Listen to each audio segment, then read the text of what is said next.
വണ്ടൂർ കരുണാലപ്പടിയിൽ ഭിന്നശേഷിക്കാർക്കുള്ള buds rehabilitation centre തുറന്നുകൊടുത്ത വണ്ടൂർ ഗ്രാമപഞ്ചായത്ത് ഭരണസമിതി. കെട്ടിടം നിർമ്മിച്ച് 10 വർഷത്തിന് ശേഷമാണ് സെന്റർ തുറന്നുകൊടുക്കുന്നത് എന്ന പ്രത്യേകത ഈ സെന്ററിനുണ്ട്. കേന്ദ്രത്തിന്റെ ഉദ്ഘാടനം ഗ്രാമപഞ്ചായത്ത് പ്രസിഡന്റ് VM സീനയാണ് നിർവഹിച്ചത്. 10 വർഷങ്ങൾക്ക് മുമ്പ് 17 ലക്ഷം രൂപ ചിലവഴിച്ചാണ് ഭിന്നശേഷി തെറാപ്പി സെന്റർ പഞ്ചായത്ത് ഒരുക്കിയത്. അതിനുശേഷം അത് തുറന്നുകൊടുക്കാൻ ഗ്രാമപഞ്ചായത്തിന് കഴിഞ്ഞിരുന്നില്ല. കരുണാലപ്പടി തൊണ്ടിയിൽ 7ഓളം സെന്റ് സ്ഥലത്താണ് വർഷങ്ങൾക്ക് മുമ്പ് ബഡ്സ് റീഹാബിലിറ്റേഷൻ സെന്ററിനായി കെട്ടിടമൊരുക്കിയത്. മുറ്റം ഇന്റർലോക്ക് പതിച്ചിട്ടുണ്ട്. ഭിന്നശേഷിക്കാർക്കായുള്ള ശുചിമുറികളും തയ്യാറാണ്. കെട്ടിടത്തിന് മുകളിലായി ഷീറ്റ് മേഞ്ഞ് മേൽക്കൂരയും നിർമ്മിച്ചിട്ടുണ്ട്. പൈപ്പുകളടക്കം സ്ഥാപിച്ചതാണ്. അതേസമയം എന്തുകൊണ്ടാണ് ഈ കെട്ടിടം ഇതുവരെ പ്രവർത്തനം തുടങ്ങാത്തത് എന്നതിന് വ്യക്തമായ കാരണം ആർക്കും അറിയില്ല എന്നതാണ് സത്യം. ഇലക്ഷൻ മുന്നിൽ കണ്ടുള്ള ഉദ്ഘാടനത്തിനെതിരെ പ്രതിപക്ഷ അംഗങ്ങൾ രംഗത്തെത്തുകയും ചെയ്തു.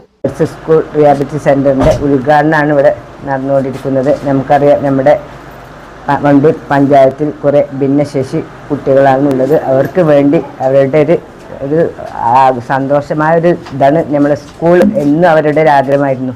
അത് നമുക്കിന്നിവിടെ തുറന്നു കൊടുക്കാൻ സാധിച്ചു. വണ്ടൂർ ഗ്രാമപഞ്ചായത്തിന് ഒരു കുറേ കാലത്തെ ഒരാഗ്രഹമായിരുന്നു വണ്ടൂർ ഗ്രാമപഞ്ചായത്തിലെ ബഡ്സ് റിഹാബിലിറ്റേഷൻ സെൻറ്റർ സ്കൂളുകൾ. അത് ഇന്ന് ഇവിടെ പൂവണിയുകയാണ്. നമുക്കറിയാം, ഈ നമ്മുടെ പഞ്ചായത്തിലെ ഒരുപാട് ഭിന്നശേഷിക്കാരായ കുട്ടികൾക്ക് അവർക്ക് ഒരു